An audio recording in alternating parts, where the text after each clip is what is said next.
阁下到底是谁？徐凤年，北凉世子。这青城不是北凉，你率众闯山，到底想要什么？有个叫老孟头的土匪，还有一个叫小雀儿的丫头，再就是和老孟头一块的山贼，有一个算一个，活要见人，死要见尸。没见过，那就没得谈了。徐哥哥，小雀儿，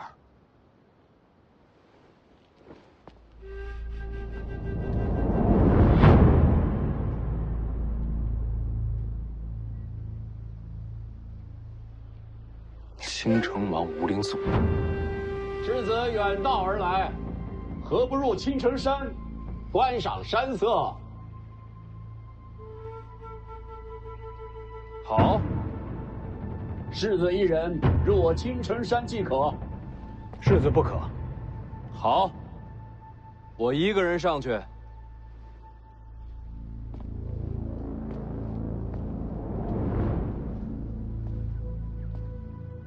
辛苦了，都退回去吧。还没到青州呢，你不能死。当然。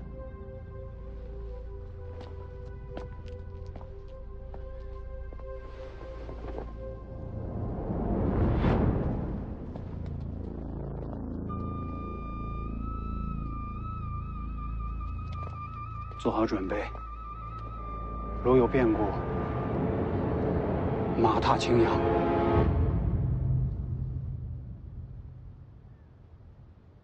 这小子是傻了，真的就一个人静下来。你这丫头也不担心啊？万无一失的局面，有什么好担心的？你是说我肯定会出手救他？不如赌500钱。徐凤年不用你出手，一样能化险为夷。这小子刀法还未入门，不可能有这本事。赌不赌？赌。能溜进去吗？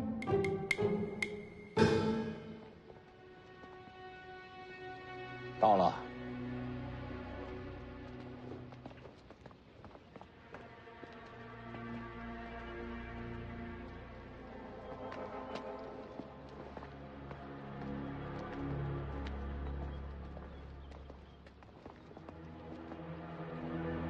小雀儿，你先进去。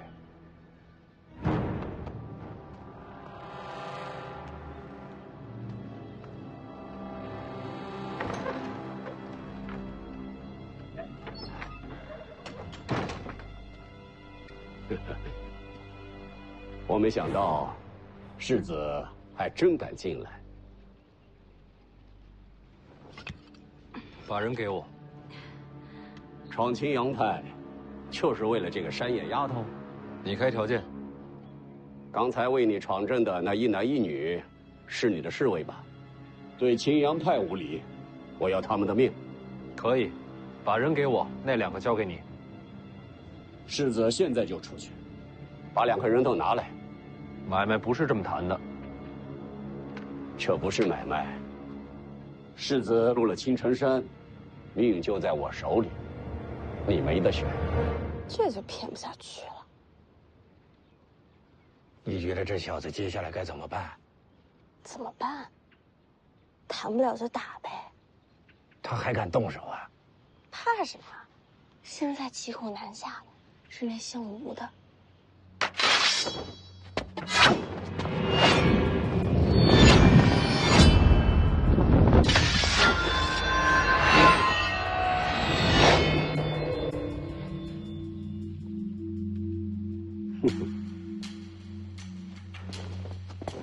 你找死吗？我给你一个机会，把人给我。可现在，你的命在我手里。凤子英就在大门外，所有人都看见我跟你进了青阳派。你想杀我，先想想自己有没有本事杀光门外所有人。只要走了一个，徐骁就会带着北凉铁骑踏平青城山。杀了你，我即刻回京，我就不信徐骁能飞过来找我。不用飞，京城会把你全家绑给北凉，胡说！用你一家性命换徐骁收兵，一本万利。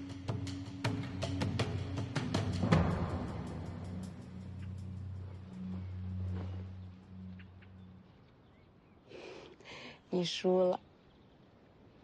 你一早就明白这局面了。这有什么难的？区区一个青阳，怎么敢明面里杀北凉世子？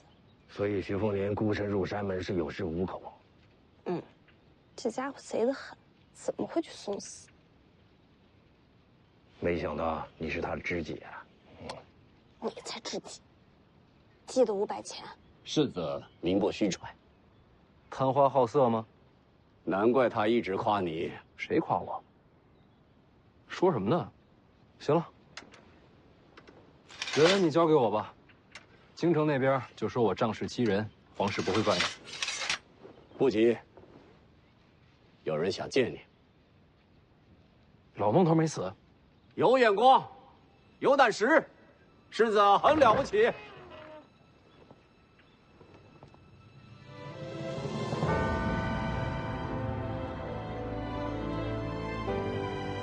姑姑，凤年，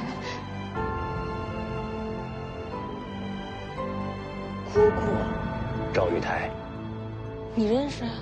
我躲在听朝廷底下好些年，徐骁夫妻每次来见我，他都守在边上。他是徐骁的人。你知道徐凤年他娘吧？王妃是府上第一个对我笑的人，我到现在都还记得。他娘姓吴，来自剑冢吴家，是吴家上一代剑冠。吴家的剑主都有自己专属剑室，与剑主一起长大。这么说，她是王妃的剑士，名为剑士，跟似姐妹。难怪叫姑姑。姑姑不哭。不是哭，是高兴。当年我娘死后，姑姑就没了踪迹，莫非是被她囚禁此处？他是你姑父。那这是怎么回事啊？当年游历，你和他们相识，你这身份有许多人盯着，你的朋友就是你的弱点和把柄。我把他们带到青阳派，也是为了保护他们。是啊，徐哥哥，这里的人都对我很好。那老孟头去哪儿了？他们都悄悄地送去了北凉辖内，如今有了田地，过得非常的好。师傅说我有天分，如今我也是神霄派弟子了。你拜姑姑为师了？他拜在你姑父门下。可他不是皇室御赐的青城王吗？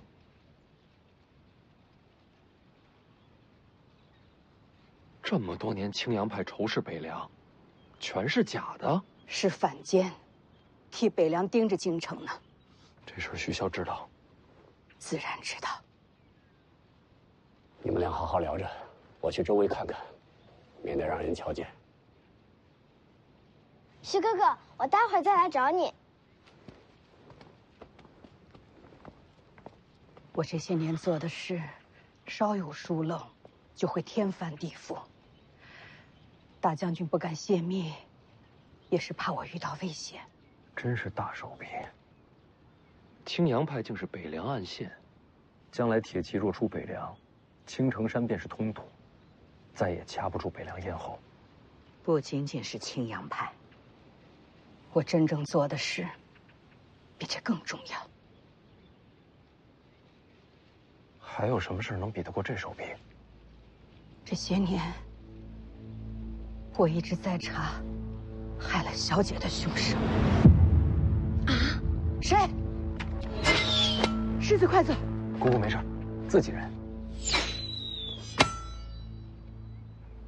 你家的事我懒得听。你怎么在那儿啊？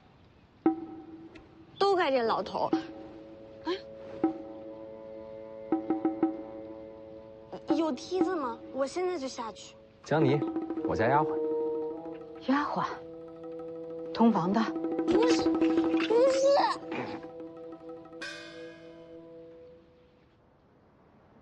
这还没出来，咱们冲进去。不用了，李剑神跟江妮已经不在车里了。你是说？应该已经进去了。那就好。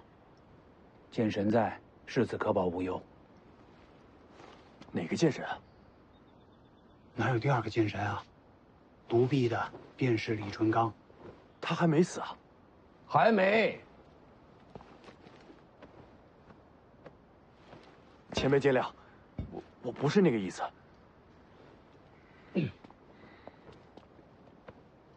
敢问前辈，世子呢？里面。那您怎么出来了？早饭吃多了，有点困，我先睡一会儿。放心吧，我把江妮留里面了。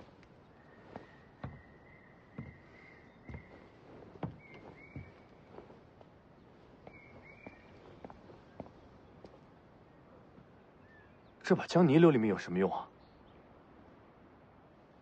既然前辈回来了，那应该是不会有什么大事儿。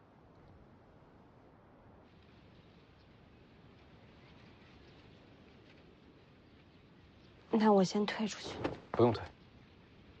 姑姑接着说，我的事儿不用逼着他。您刚才说您一直在查害我娘的凶手。是。小姐过世起，就一直在查。查出具体结果了吗？小姐离世时，奴婢和大将军才发现她身负重伤。可小姐不肯说出害她的凶手是谁。对手太强，娘是怕报仇害了全家。这些年，我一步步排查日子，细算因果，大概能猜出她何时受的伤。当年小姐曾独自进京，她的伤应该就是那会儿留下的。具体什么时候？那时正怀着世子。凶手人在京城，查出是谁了吗？还没有，一点细节都追查不到。可查不到，本身就是个大案。凶手权势滔天，才能在京城抹去所有线索。大将军让我在青城传出你姑父采阴补阳的好色名声。徐骁这什么路数啊？大将军有话让我转告。他说，你不愿用大将军的方式接手北凉。是。那些山匪，世子杀了吗？杀了。换做大将军，他也会动刀杀人，为亡魂复仇。那些山匪是他安排的。是。官府四面围堵，就是将他们逼到青城。这些人是为世子施刀锋的。大将军还猜到你会孤身闯宫，他事先就说过，这心机手段和他行事并无二致。他说你想走一条新路，可到头来都在大将军为你铺好的路上。我知道，世子始终记恨，大将军不肯追查小姐的死因。世子，你要明白，此事牵连甚广，必须保密。我明白的。大将军说，你不愿杀人，可事实证明，该动刀的时候，你一样不会手软。世子和大将军，其实本质是一样的人。不。我和他不一样，我不会牺牲家人。世子和大将军的事儿，我不便多说。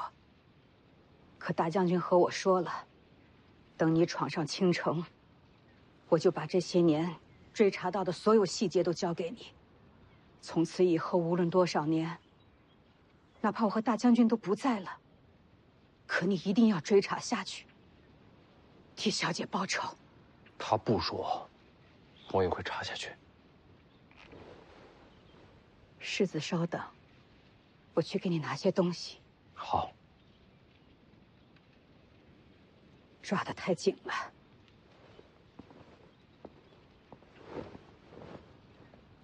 疼吗？不疼。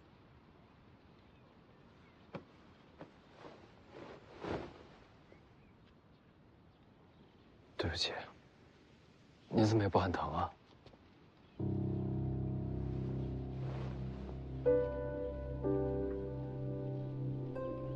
王妃是个好人。记得我刚进王府的时候，既害怕又伤心。是她的温柔，让我缓过了最难的一口气。徐凤年，我愿意和你一起为他报仇。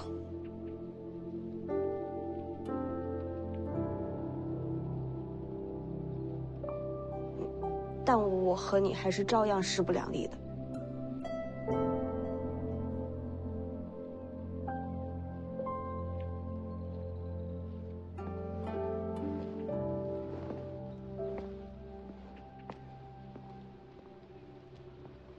这些年追查凶手，整理出来的东西，都在里边了。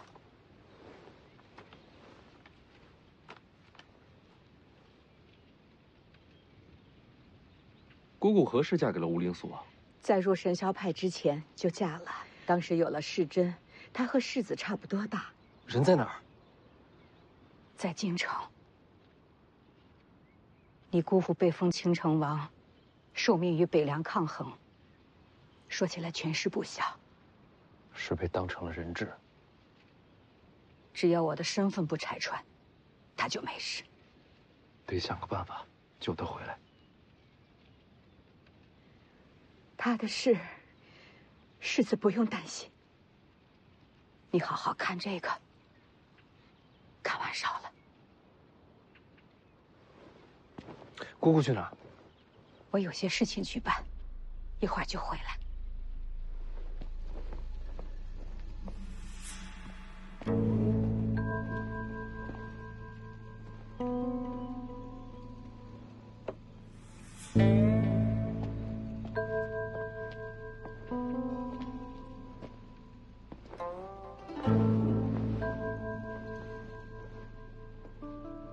要不你读给我听，还是一字一文？你疯了吧？你姑姑隐姓埋名查了这么多年，多重要的事你让我来读？没事儿。你自己看。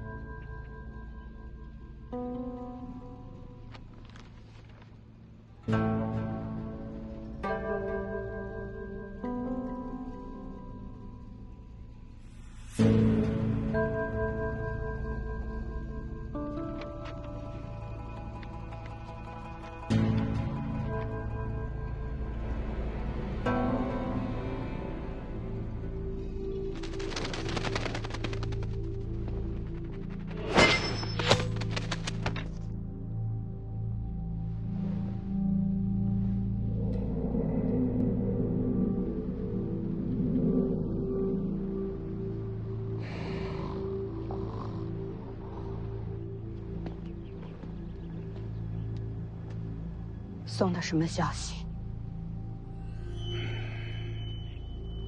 我们有多久没见到世珍？他一个人在京城，无人可信，随时都有亡命之险。我问你送的什么消息？徐凤年此行细节，这本来就要送去京城的，得让他们知道，徐凤年闯剑阵，京城才会更相信我们的立场。还有呢？还有北凉的军营部署，用这个才能换世珍回来。小姐待我如姐妹，我这条命都是她的。只是一份军营部署，并不牵扯绝密。是谁让你这么做的？我救自己的儿子，不用人教。打世珍最后一次传书回来，你就开始心神不宁。是他叫你这么做的。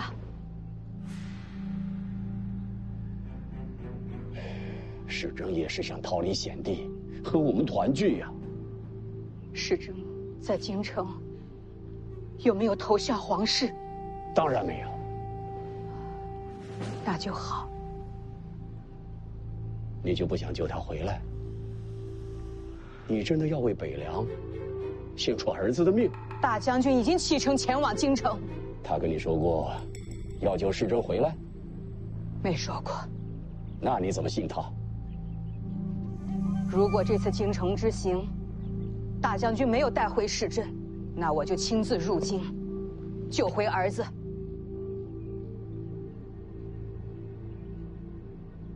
如果你真要把北凉的军情送去京城，那我就只能在小姐的灵前自尽。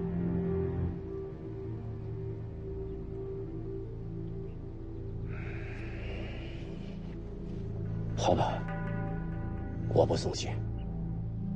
这些事不要讲给世子听。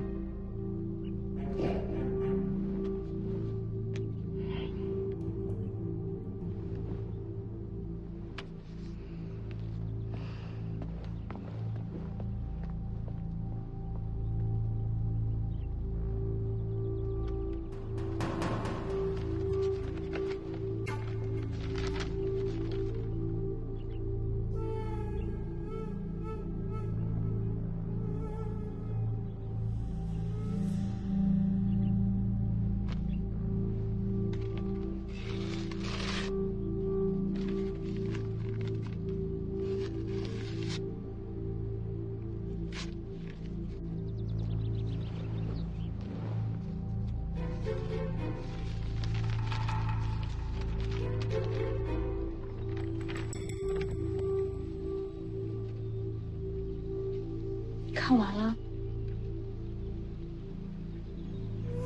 要害我娘的是黎阳皇室。不是没有具体线索吗？这上面记载了我娘进京的具体时间。2个要点：一，刚怀了我；二，当时京城正要为徐孝封王。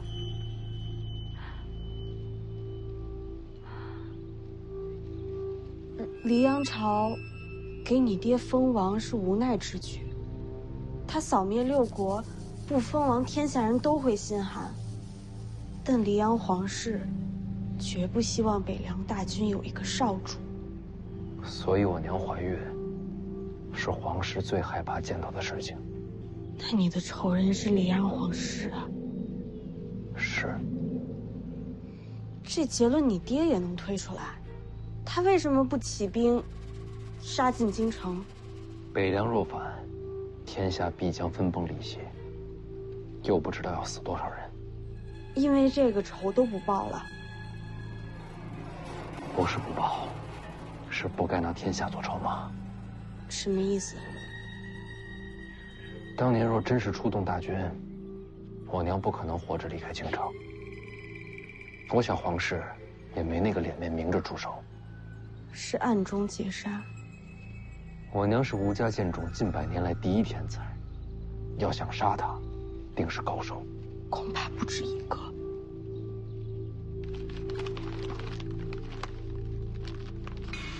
我会把当年伏击过我娘的人一个一个找出来，亲手斩下他们的人头，祭奠我娘。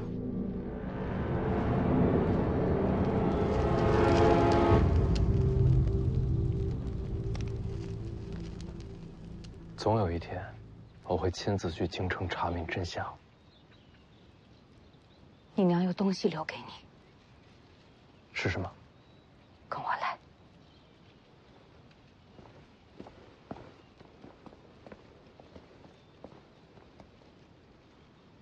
我在这儿等你回来。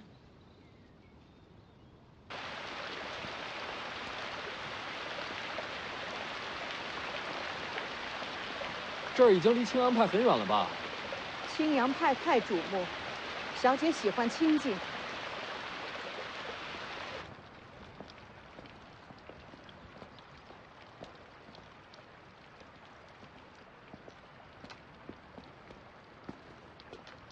这是什么？我和小姐出自吴家。我知道，吴家剑种曾是天下剑道之宗，早就不是了。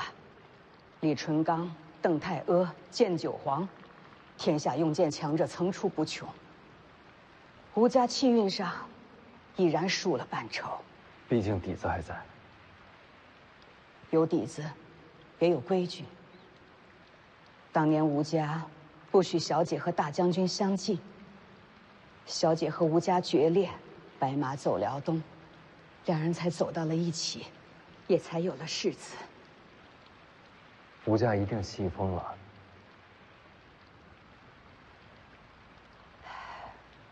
吴家人走后，佩剑都要回归剑种。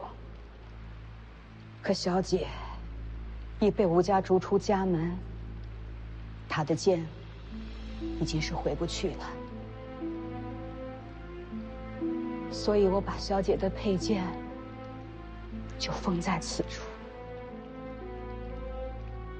小姐走之前和我说，世子若是选择习武，她的这把佩剑便交给世子。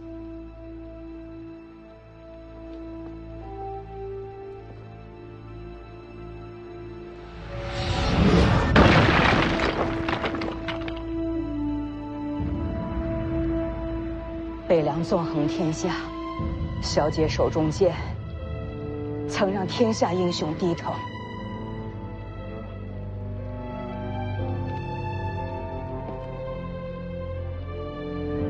小姐还交代，世子若是将来遇到恰巧习剑的好女人，就当是小姐送的聘礼。我怕是遇不到娘亲一般女子。只要是你喜欢的女子，便是天下最好。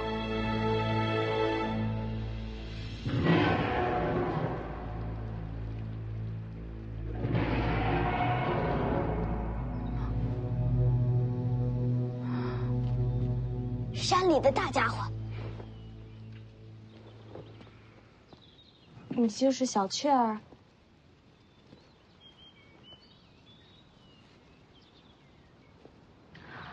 大家伙是老虎吗？是怪物。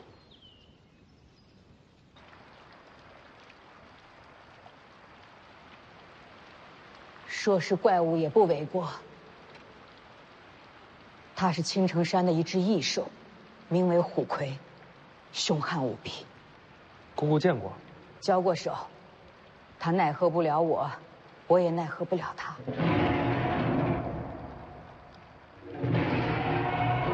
是在争斗。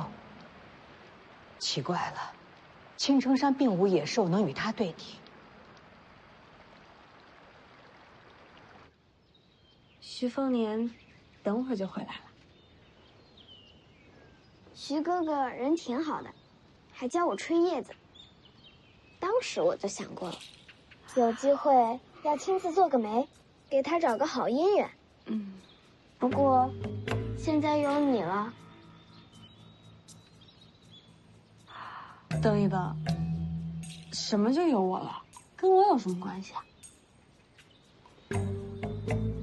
也没替他找的合适的，就是可惜，总觉得他该配天上仙女。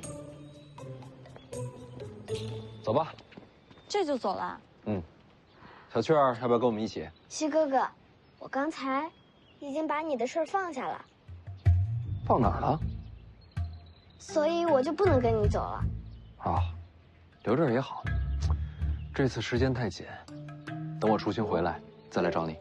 好，我等你。一言为定。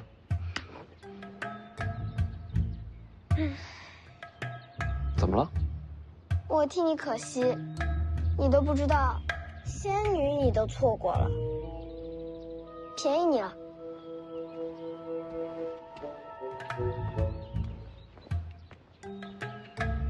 我错过什么了？怎么就便宜你了？别问了，这是你娘给你的。大梁龙雀，我娘的佩剑。你不是学刀的吗？这也是我娘给我将来媳妇的聘礼。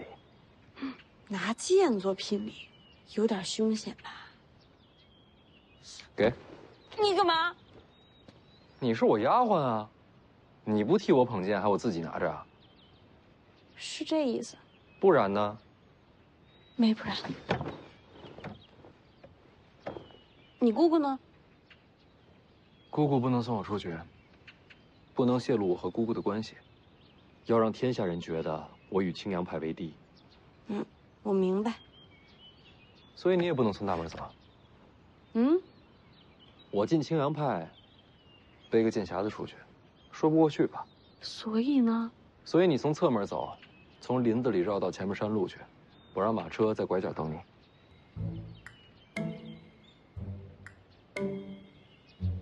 10万行不行？20。成交。我是不是要少了？不对啊。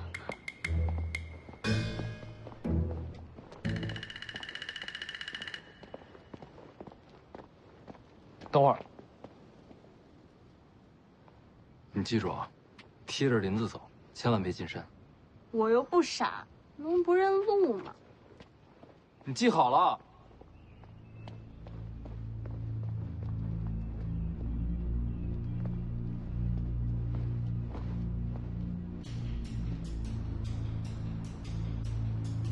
哎，出来了。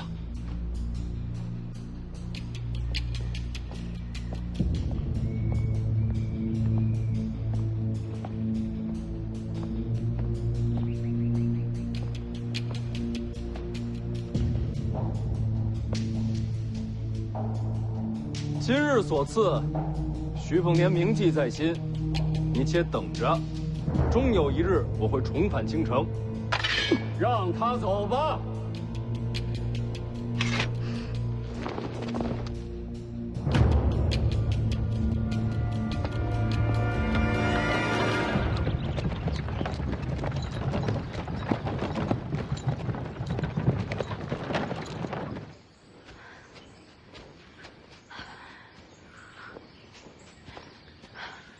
是这边吧？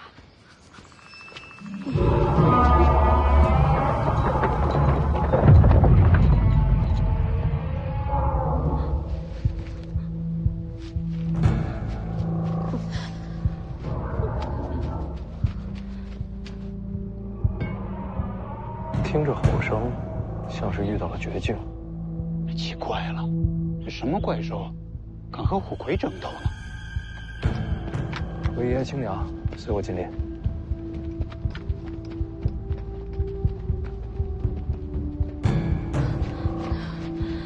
怎么鸟叫都没了？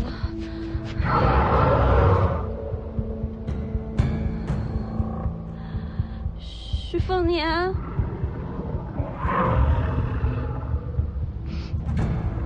是你吗？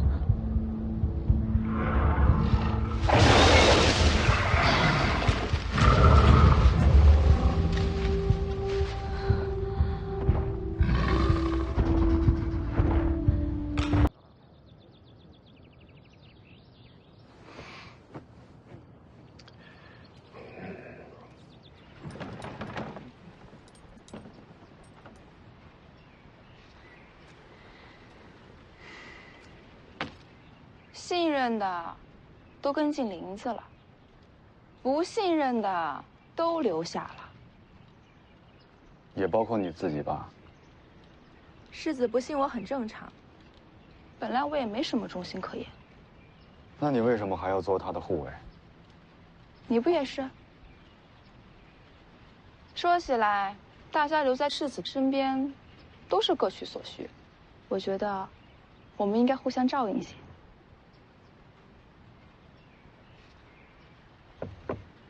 你也一样。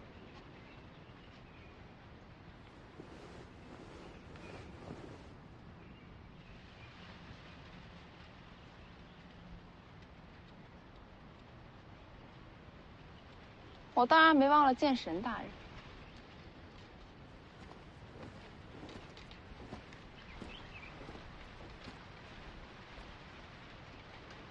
剑神大人和徐骁没有什么牵连。我猜，你护送赤子东行，应该也是答应了什么条件吧？剑神大人曾傲视天下。您知不知道有门功法叫白帝抱朴诀？不瞒前辈，小女子投效徐家就是为了这套功法。若先生记得这个，淑修愿改投前辈门下。滚开！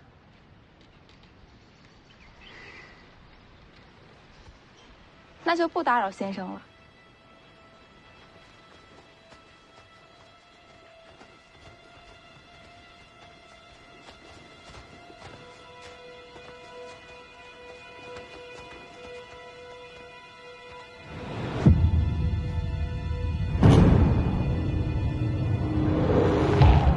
有猛兽经过，江宁，不会遇险了吧？应该不会。你就不怕我把这些话告诉徐凤年吗？随你怎么说，你有想要的东西，他们只会更放心。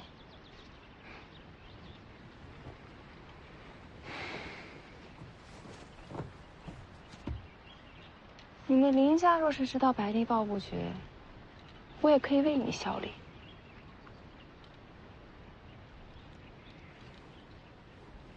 我叫吕钱塘。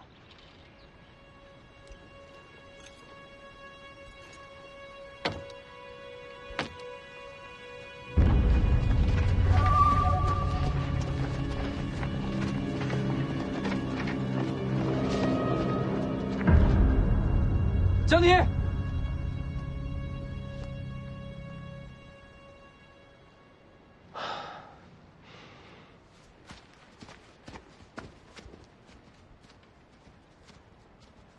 没事吧？你看，怎么了？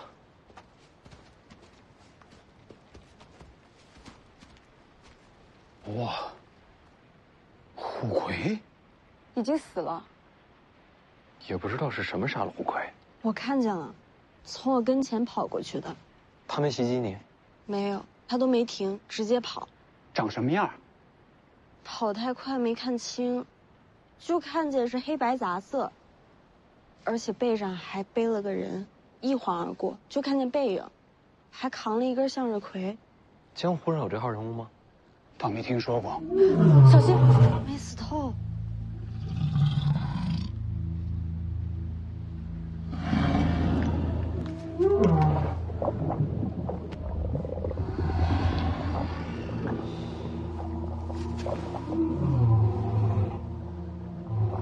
是母兽怀胎，幼兽就要出生了。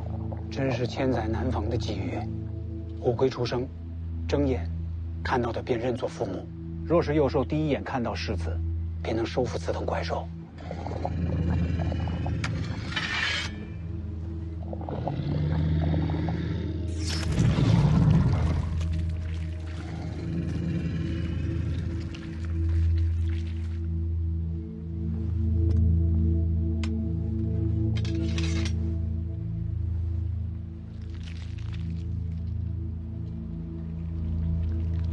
哟，先出来的是雌的，后出来的是雄的，那就是姐弟了。他马上睁眼了，让他看到世子。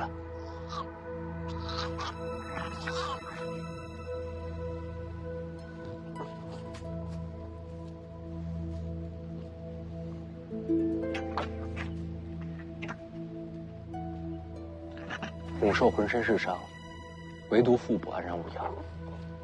他一直拼命护着这两个孩子。魏爷爷，天机气运都可以靠实力争夺，但母亲不该被夺走。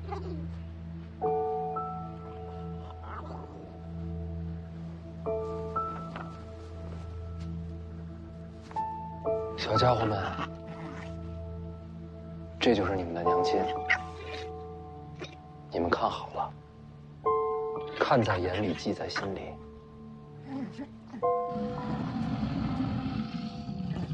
千万别忘了。他的眼睛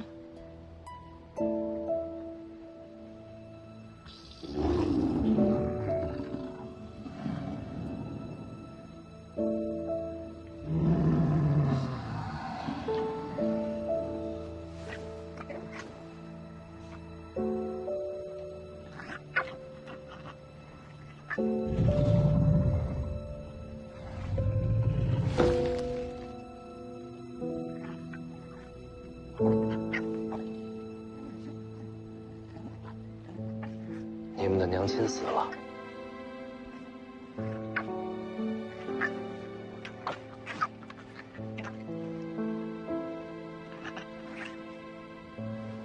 还真把世子当亲人了。我可不是你们爹啊，千真万确，没骗你们。哎，这么凶！这个不能咬，这是自己人。天意使然，这两只虎魁天生就应该跟着世子。总要有个名字吧？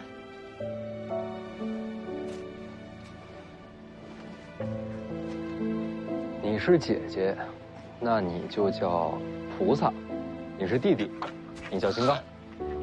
这哪能听得懂？对呀，菩萨，金刚，菩萨，金刚，菩萨。真听懂了。金刚，长姐如母，这是管着弟弟呢。我能摸吗？别怕啊，没事的。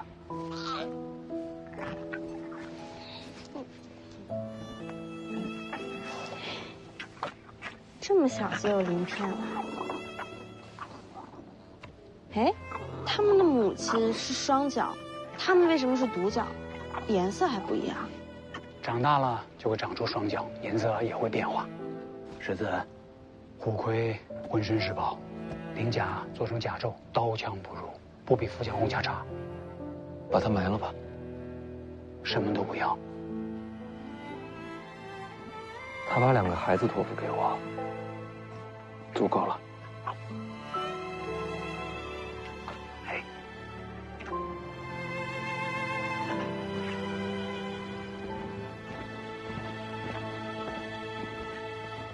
出发吧。哦，怎么走？越过青城，改走水路，顺江而下，直奔青州。上车。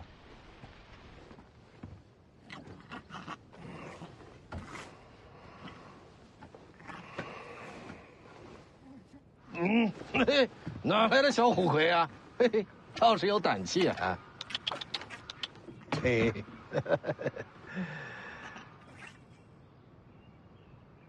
看什么？好剑。徐骁说了，不能给他剑。你娘的大梁龙雀，这你也看出来了？小丫头，你别紧张，这剑女娃子用久了不适合我。哦。哎，你不去跟你姑姑道个别吗？该说的都说过了。水路东行，便是青州。千万小心靖安王赵后。在北凉时，我已领教过他的手段。当年老皇帝过世，八龙夺嫡，靖安王只差了少许，便能坐上至尊之位。此人心机深沉，经纬韬略，未必就输给黎阳的皇帝。姑姑放心，有北凉35万大军在，赵恒不敢杀我。希望如此。靖安王，我倒真的有点期待，这位是个什么样的人物？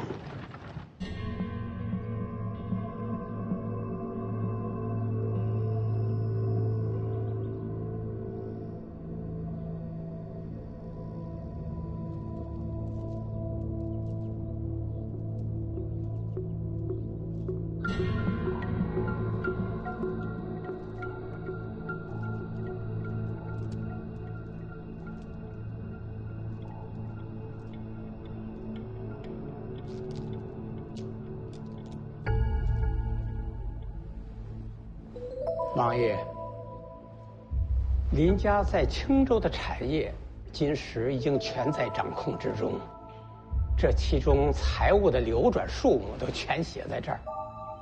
王爷要不要过公墓啊？说起来也可怜呐，好大的一个家门，被毁于一旦。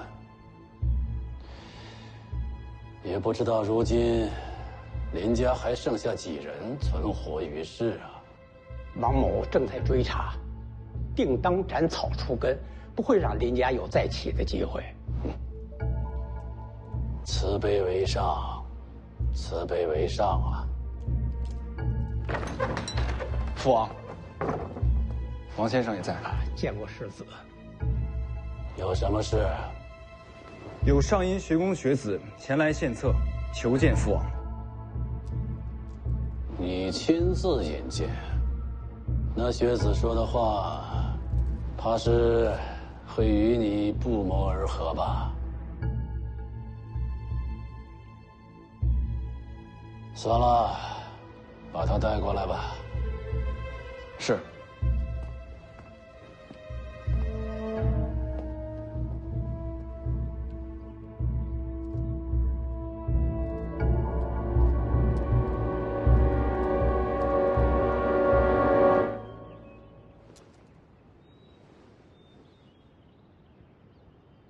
去吧。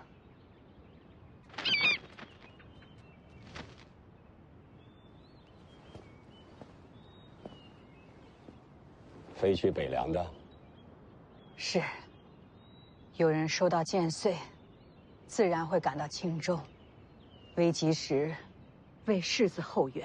徐凤年如果没有闯青阳派呢？世子若不曾闯青阳派，就说明是审时度势、谨小慎微的性子，也就不会在青州有大麻烦，这支援兵也就不需要了。徐骁连自己的儿子都要这么试探，临事关头方见本性。世子没有让我失望，不愧是小姐的孩子。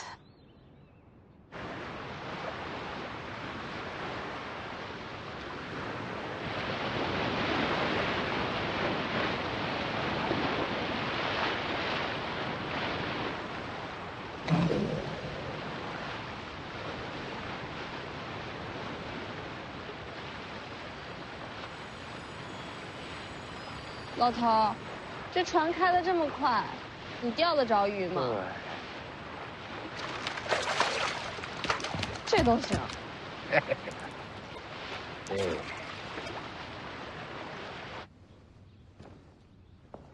父王，这位就是上阴学宫来的学子。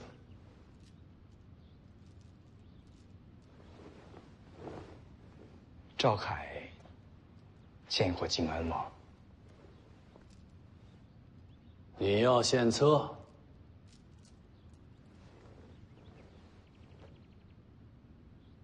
哦，王某还有事要做，不如先行告辞。王先生，一起听一听。你说你的。靖安王入主青州，将近20年载，可曾想过更进一步？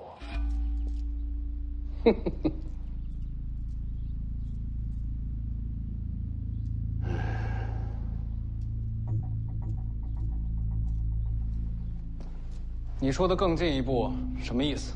朝廷让靖安王入主青州，是为了挟青州水师之威震慑北凉。若北凉灭亡，靖安王自是奇功一件，怎能不扶摇直上？北凉35万大军，谁动得了？想灭北凉，无需大战，杀1人即可。杀谁？徐凤年。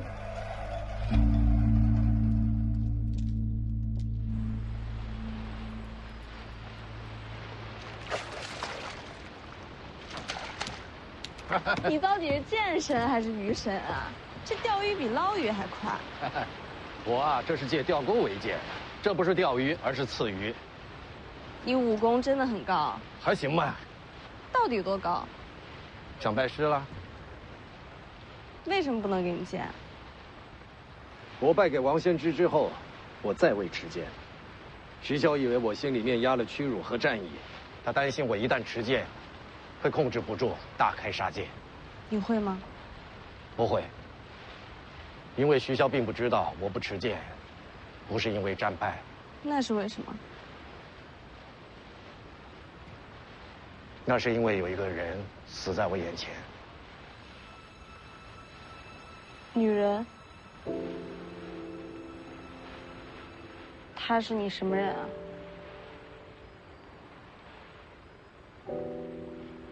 江宁，嗯，知道我为什么想收你为徒吗？因为我天赋很高啊。不仅仅是因为天赋，还有什么原因？你跟在徐凤年身边，就像当年他跟着我一样。我想教你学剑，是想让你的武功强过徐凤年，这样他就不会对你视而不见。就算有一天这小子跟我一样疯了，你也能制住他，不让他犯下难以弥补的大错。你说的那个女人，难道是被你？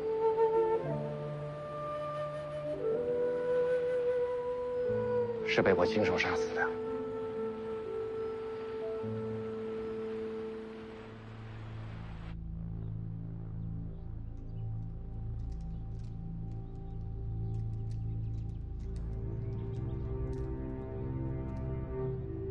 父王，您觉得呢？有言惑众罢了。可他说的没错呀。杀了徐凤年，徐骁必反。徐骁反，未尝不是好事。天下大乱，好处何在呀？大乱方能大治，乱世之中，王爷才有机会再去争一争那至尊之位啊。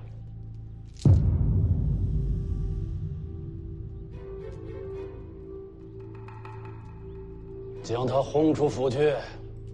父王，若再登门，斩首示众。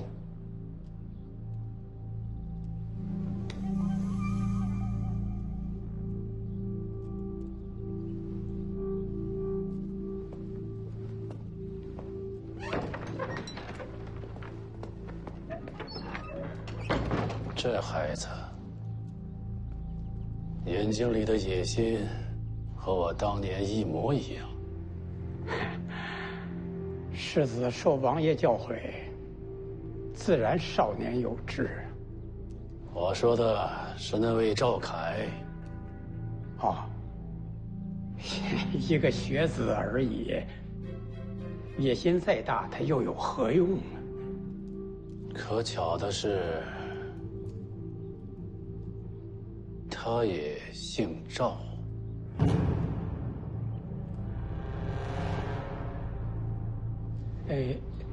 林家还未缴出干净，王某就先告辞了。王先生，请便。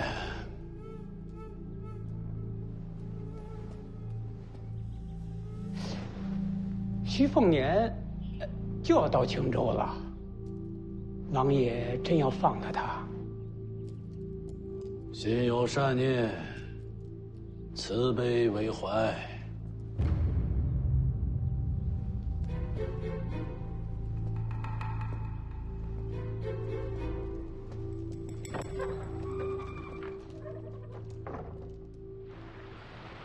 那你又为什么会同意送徐凤年去武帝城？哎，好了，你别问了，我跟徐骁的交易不能说与人听，除非你愿意做我弟子。不听就不听。那你准备好了吗？准备什么？他要去武帝城，那你恐怕又要对上王先知了呀。挺好的，我把自己关了这么多年，手都痒了。天底下有资格与我交手的也没几个，王先知最合适了。你能赢吗？不好说啊，当时输在毫厘之间呢。不过现在嘛，许久没握剑，有些属身，不过也没关系，打架嘛，开心就好，输赢先不想。我希望你赢。那我谢谢你。如今，这世上没人对我好了，也还不错。怎么了？想拜我为师了？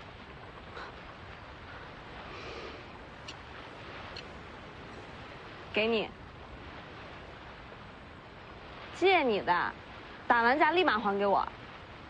你要把神符借给我？你认识？一眼就看出来了。楚国至宝，你说借就借。楚国没了，这就是把匕首。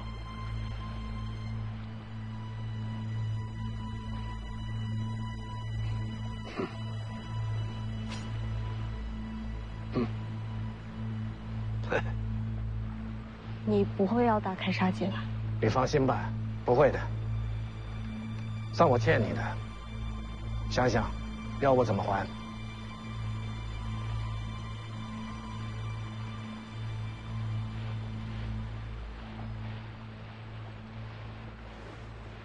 要不你教教他吧。我的人情就这么用啊？嘿，还不是怪你。自从那天晚上你说了他几句之后，他再也没让我读过秘籍，害我少赚好些钱。你赶紧指点他一下，说不定过了这一关，就又让我读书了呢。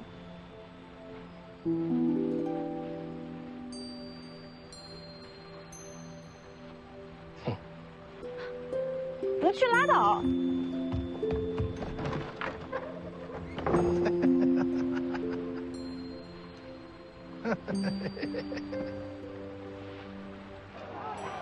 父王常年安逸，胆子都变小了。没有京城之意，擅自杀北凉世子，总有些顾虑。大好的机会，放过了可不成？拜山校尉先，世子该为王爷解忧。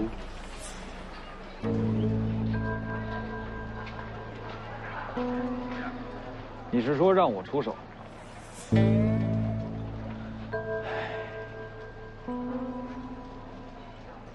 也不是不行，只是徐凤年出了北凉，身边怕是有高手护卫。世子，看那边。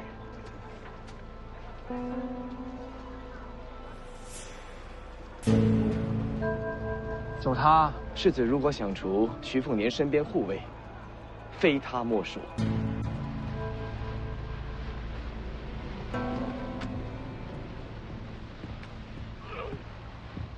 小子，前辈，哎，别过来！哎，这，别咬我！别咬我！停一停，别傻看着呀！金刚菩萨，回来！还有，金刚，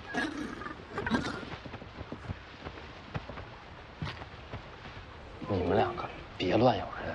也就是前辈宽宏大量，他要是动了杀心，我可拦不住啊。别拐个弯求情了，我还不至于对这两只小家伙动手呢。那我替他们谢谢您。你这小子也真是踩了狗屎啊！再过几年，这两只小家伙都可以顶个一品高手了。我收养他们，没想着养成高手。人都会变的。前辈找我有事？光修大黄庭，不练招式，一样是个废物，秀动出鞘。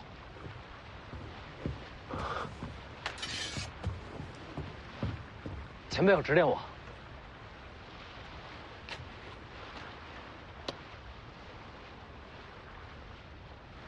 刀痕在上面，太高。行，手指弹刀身，试试砸碎核桃。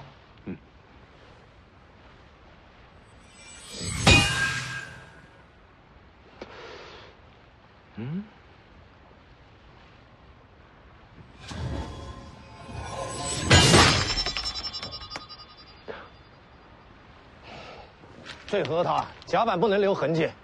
再来。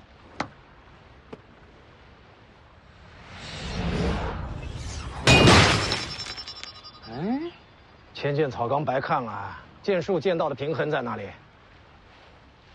看什么？我知道你用的是刀，可道理都一样。千剑草纲就读了个开头，没往下看啊。为什么不继续往下看呢？那不是您说那书写的荒唐、误人子弟吗？是啊，那就想想那天我用水珠破红甲的场景，我那弹指是怎么运镜的。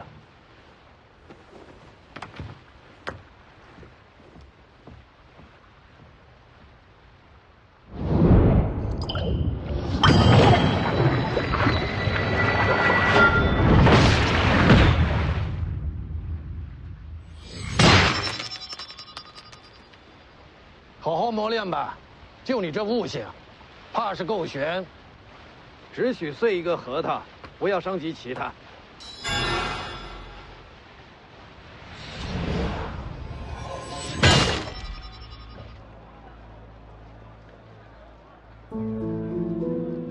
世子可知吴家剑种？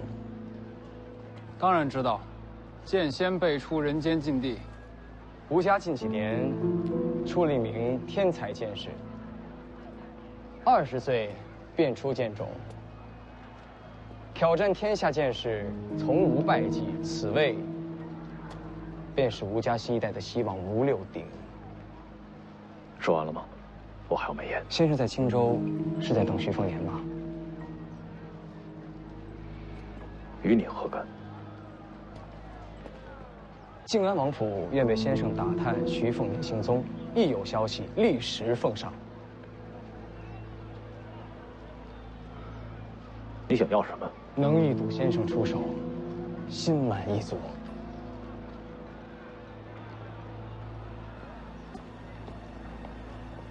这吴家人为什么对徐凤年出手？徐凤年的母亲曾为徐骁反出剑种，如今新一代算旧账来了。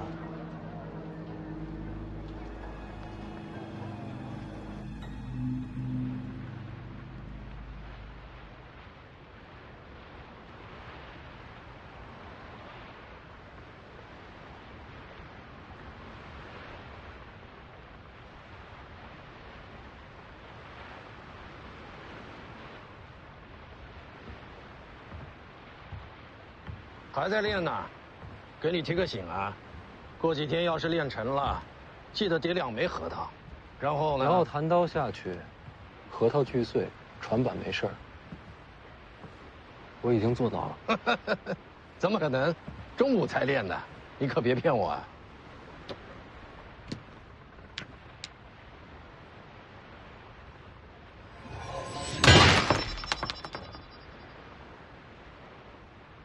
你小子倒是有点悟性啊！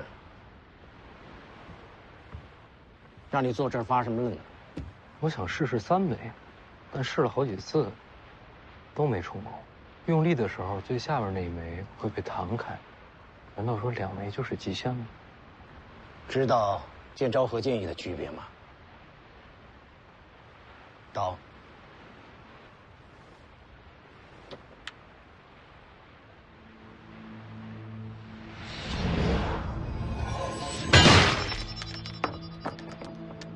刀没动，怎么碎的？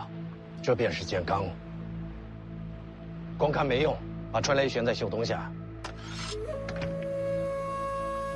细心感受何为剑罡。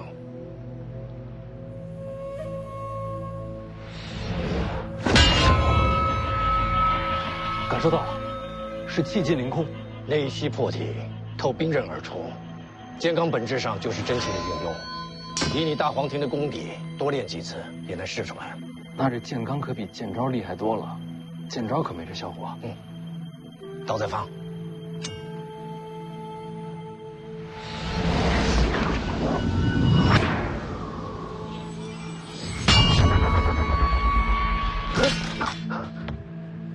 这次又有不同，好像有力道击打，逼迫春雷脱手。这就是剑招。你摸一下袖东的刀面。感觉没动，但其实有细微震动。第2指击打，袖东看似未动，其实已经以极快的速度弯曲6次，击打春雷，然后再接力恢复正常。弯曲6次，都没看出来。上乘剑招，快如奔雷，稳如午夜。小子，你要学的还多着呢。那这剑招与剑刚，孰强孰弱？老夫以剑刚破敌，便是剑刚厉害；老夫用剑招杀人，剑招便胜过天下剑刚。明白了，您最厉害。你果然有悟性。剑招剑刚，自己琢磨，不几日便到青州。不到万不得已，老夫懒得出手。能不能躲过明刀暗箭，看你自己了。多谢前辈指点。我没想指点你，是欠了人情，拿你来还。谁能让您欠人情啊？逆袭破体，透兵刃而出。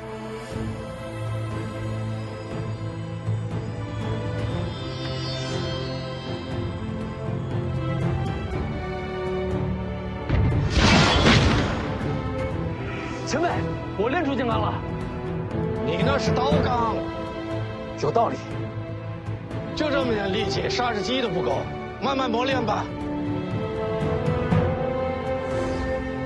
这小怪物修行的速度比老夫当年还快。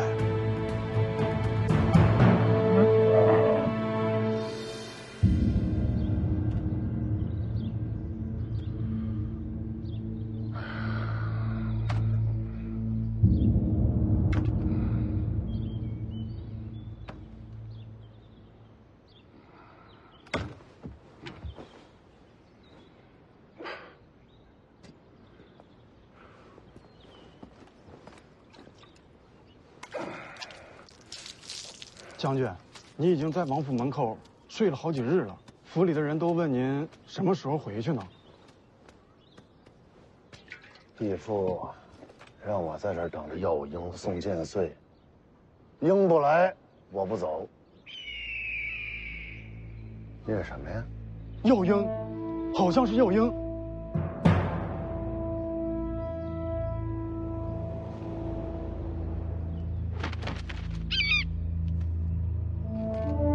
将军，我去替你瞧瞧。敞开！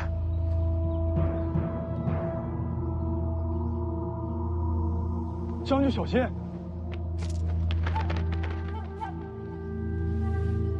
是剑穗。哈哈，真是剑穗！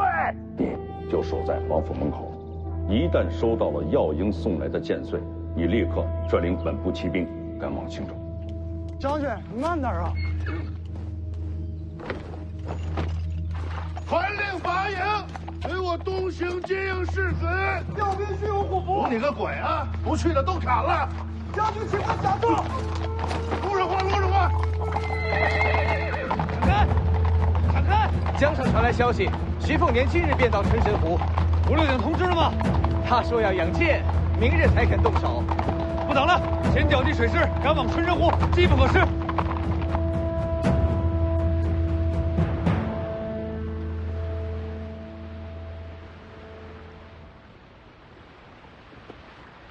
你把神符给李前辈了，关你什么事儿？你不怕摔下去啊？这儿风景好，要不坐下试试？我水性不好。有我在，掉不下去。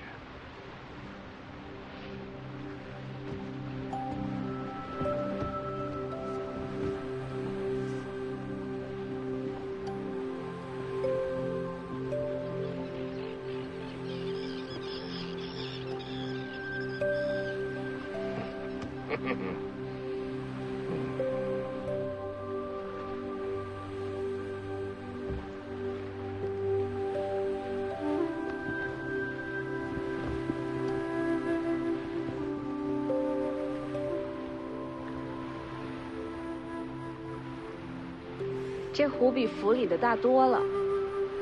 那可没法比，800里春神湖，容纳天下水陆，吞吐大江，历来是兵家死争之地。靖安王坐镇青州，养水师，盘踞春神湖，就是借天险拒北凉。这等大湖，就是放在天下，也是独树一帜。啰嗦的要死。你找我有事儿？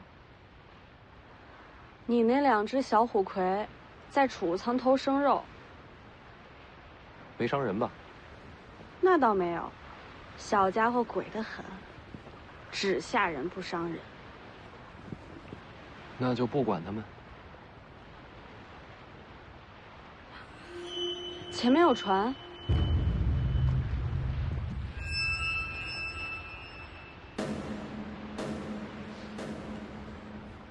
那后面也有一艘。好大的船。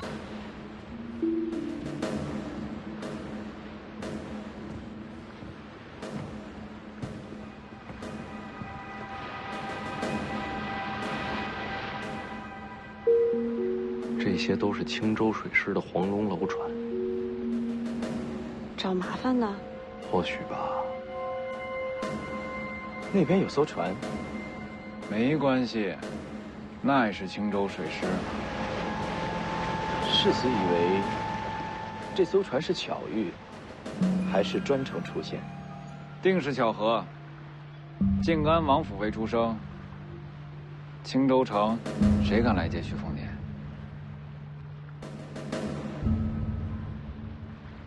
这艘又是干嘛来的？奇了怪了，好像真是去接徐凤年的。谁这么大胆子？认识吗？王林泉。这是要动手吗？阁下，可是北凉世子徐凤年？正是。世子，这位王先生此时出现，是王爷的意思？世子，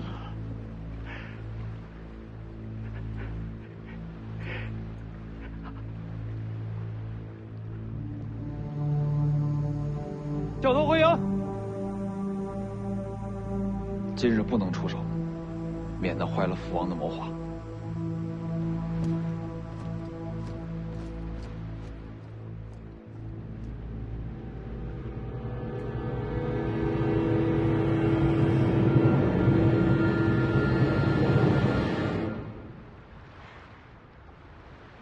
想，你到底是谁？老奴王林泉，见过世子。王林泉，你是靖安王麾下那个财神爷？投效靖安王，不过是奉命行事，老奴实为北凉旧部。王林泉投靠青州，本就是王爷安排。你认识吗？这些年就是我暗中联络，与王林泉联系。所以是徐骁派你来青州的？是。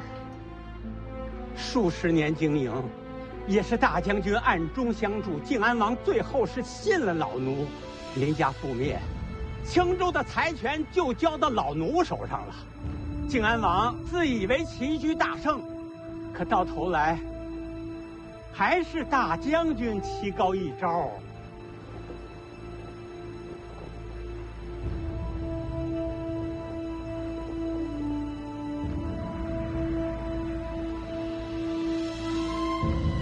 这么多年潜伏，何其不易！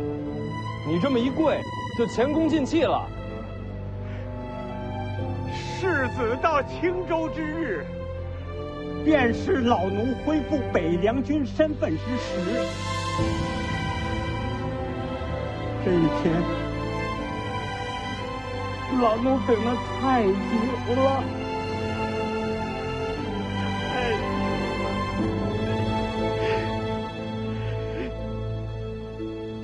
咱不说这些了。在纯神湖中心，它有一个岛屿，名叫母山，它早就在老夫的掌控之下。世子，请随我来。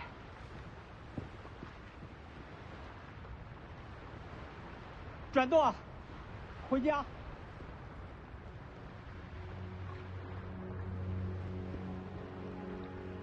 徐骁究竟还有多少暗器没让我知道？